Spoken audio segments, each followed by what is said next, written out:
Hey guys, this is Drakkalan bringing you another Kingdom of Heroes Tactics War video. I just wanted to cover the EXP Fairy in this video, kind of explain the use in case you guys are trying to save them, weren't sure where to use them. So looking at him right here, you know, he's a very handsome fellow, got some very pretty pearly white teeth sticking out of his mouth, and looking at him you can see that he is a void character, i.e. he is not of any type of origin between tree, water, fire, light, and dark. He has almost no mobility. So pretty slow character. You would not want to build him for anything. If you look at his story, it tells you exactly what he does. He is a fairy that gives a lot of XP when used to transfer XP. I may be useful to you, but it's just a dull, repetitive job for me. Yawns, gah, I don't want to move. And he doesn't look like he wants to move. Not in the best of shape. A little bit of a pudgy belly. You know, cross between a frog, a newt, and I guess a boar with those teeth. So, moving back, I'll show you how to transfer that XP, make the most of them. I haven't used any of mine yet. I've got a skill fairy we'll make a separate video about just to kind of cover. Right now, though, it's about the XP fairies. So we have 1, 2, 3, 4, 5, 6, 7, 8 of them. And what I would recommend you do is when you first start playing, when you get your free Nat 5, save them for your free Nat 5 or whatever hero that you plan to make your primary. He is going to bring a lot of XP into him. So as you can see, we chose Ifrit as our free Nat 5 due to the AoE abilities that she's got. She's also very pretty to look at, so that helps. This big red button, XP transfer, we're going to click on that. It brings us into this page. It puts your XP fairies at the top, which is great because that's what we're going to use. That's what we want to use. You could feed these other heroes. I have fed a couple of level 1s that come from normal summon scrolls. But for now, we are going to focus on these guys. As you can see, they have different star variations. So if we click on the big boy with the 4 stars, he's going to give us 48,000 XP, right? You want to be very careful not to max out your XP because if we use too big of a XP boost on a hero that doesn't need it, we're not going to get a full gain. As you can see, if we use him, it takes our Ifrit from level 1 to level 19. It also demonstrates the stat changes. We're gaining almost 200 hit points. A little bit shy of 100 attack and about 50 defense. So you're not seeing a lot of stat gains from that, but again, that's your base stats. Your runes are where you're going to see the most stat increases. You can also see it costs silver coins to do this. So right now we're at 1100. We're going to go ahead and toss these other ones in because we want to get as close to level 60 as possible, but we don't want to touch level 60. This is going to give us a big boost to clearance scenario. That's going to help us just kind of blow through it, speed up our progress. I definitely recommend that you guys choose 4 main characters and focus them. Do not try to build everything all at once. You're going to find that once you get to hard and PvP scenarios, you're not going to be able to keep up because you've spread your resources too thin. So when you're first starting out, like in any of these games, find one hero. Usually you want it to be a farmer. I'm just assuming. I haven't made it far enough in the game to know for sure, but that's the route I'm taking. And then after you build a solid farmer, then you're going to start building towards the rift dungeons and other farming places. So we're going to take all 8 of these handsome fellas and feed them to Ifrit. The cost of feeding them is really not that bad. Maybe we can get a great success. We did not get a great success. Great success would have just meant that a lot of that XP we're getting would just increase a ton. We did complete a lot of achievements. So real quick, we're going to jump in, see what achievements we've completed. Maybe we'll get some more XP boosts.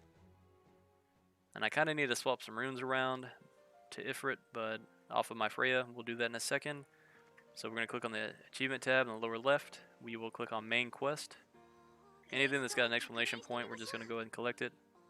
Silver coins, it's always nice. The void shards, I believe those are used for summons or awakenings. I'm not really sure yet. So we're going to exit out of this. You can see we can upgrade runes 5 times and we'll get another XP monster. If we fight in the arena, which I haven't done yet, maybe I'm already being attacked, I don't know. Oh wait, this is upgraded runes, okay. So yeah, we'll upgrade some more runes just to unlock a few more of these guys, but not as part of this video. Not the most exciting content. You guys may not want to see all that. XP transfer, let's get into some summon scrolls. Some more currency. Can never go wrong with getting currency. Whoop, hit the shortcut button. Let's get back on the home page. Back to the achievement page. Look at all these achievements we've completed. So definitely want to save these gems until we know exactly what we want to use them for. The shop, right? There's a silver shop in the game. We'll take a look at that in a second when we get out of this screen. It requires gems and coins to unlock. Alright. Give me that one crystal. I need it. So if we come in here and we look at the silver coin store on the right hand side, one of the little white icons underneath the banner, click on silver coin store, and as you can see, I bought the first slot, which was I think 10,000 silver, and then it immediately went to gems. So let's just kind of pound through this real quick, see what it pops up. So it's 10 for the next slot, then we go 30,000 silver, and so we already got a 2-star legendary rune. And that's kind of what we're wanting to find. Not necessarily a 2-star legendary rune, but definitely want to find some early high tier runes. I don't know yet if we can get more than a 2-star rune. I haven't seen it. I don't really want to do any refreshes because I don't have a lot of crystals to work with, and I'm not trying to be super whaley and pay to win yet. You know, give the game a few days to settle in and see what it feels like. So we're going to leave that one there. We're not going to buy it. But definitely if you see a legendary rune in here that's like 4-star or better and you're early to mid game, it's probably going to be worthwhile to pick up depending on the cost. Always remember that the cost is what's going to denote that. See how far we can keep going. So that was 20. Now we're up to 50,000 silver. 30. So it seems to just be going up in wow, big jump on the last two, it looks like. So we went from 50,000 silver on the last slot to 30 gems, and now we're at 99.9 for the silver. Go ahead and unlock that one, and then 50 gems for the final slot. So if you guys are curious how much it was going to cost to fully unlock, there you go.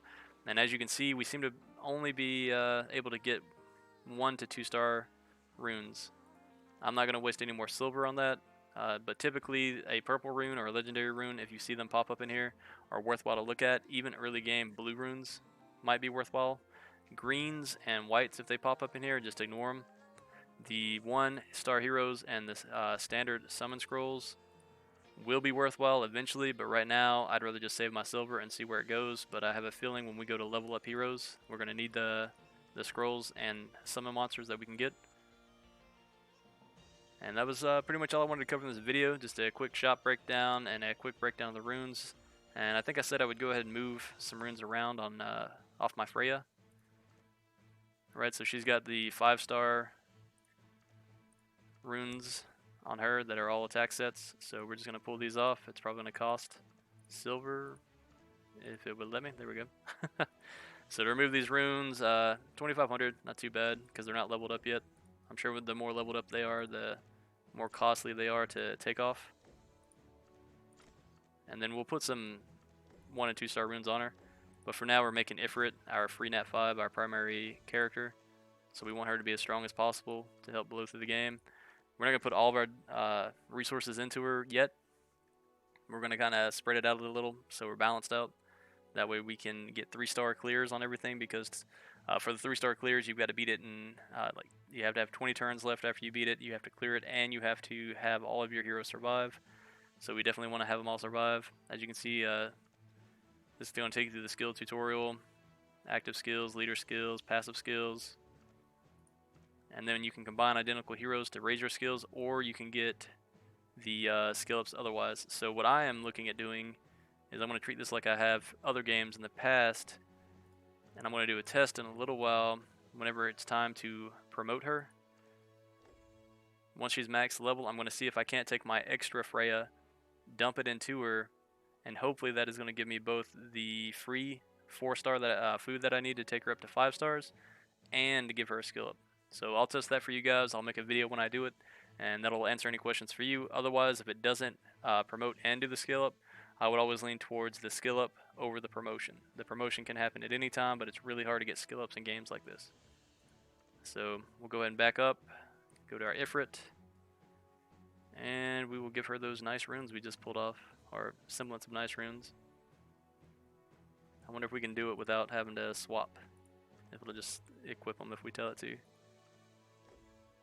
Alright, so keep that in mind. You need to unequip the runes before you equip the runes, otherwise they will be destroyed. So for now, we're going to not do that. We don't want to destroy the runes because we are short on runes at the moment, especially 3 stars. So we'll sacrifice a little bit of silver come in here, remove these runes. It's not expensive. We can get that no time farming. I'd rather have extra bad runes than no runes at all. Alright, so we'll toss these on.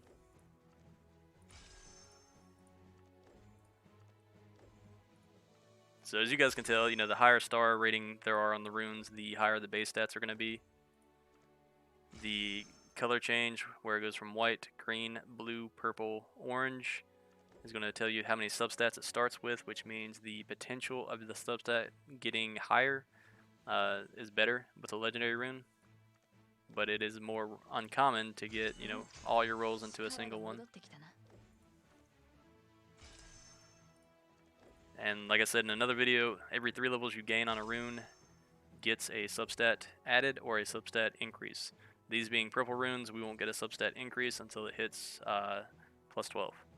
So we got plus 3 on this rune. We don't have any on this one, so we'll show this. So attack percent is 5 right now. We can do a 10-time continuous upgrade. We'll go ahead and do that. So you're going to see the primary stat go up every time, and you're going to see the substats go up every 3. So we're plus 2. We went plus 3, and we got a speed boost, which is great. You definitely want speed's always a useful stat on tanks, healers, and DPS. And with defense and accuracy being the other 2 substats, we only want this roll to go speed or accuracy. We don't want any defense on it. So I think I've got enough silver. We might try to take this one up to max just to demonstrate. 10 failures. Alright, so that used up our 10 runs. We're at plus 7. That's fine. We still got 315,000 to go. Let's do another 10. And, hopefully we'll get lucky.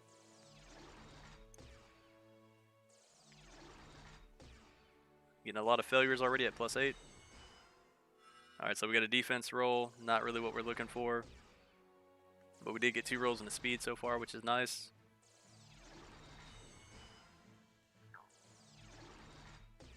As you can see, the silver cost is getting more expensive and the fails have increased dramatically. Alright, since it's failing so much, we'll see if we can at least do the plus 12. Alright, we got lucky on those 2, got them right away. It added crit rate. Now, when we get up to plus 15, you're probably just going to see a big jump in the primary stat. You won't see any changes in the substats. But this rune overall is pretty nice. It could be better if we didn't roll into defense, or if defense and accuracy were replaced with crit damage. And probably leave the accuracy and just replace the defense with crit damage, and it'd be an almost perfect rune if it was 6-star. So let's try this again. As you can see, we've already spent almost 100,000 silver just going from up to plus 12.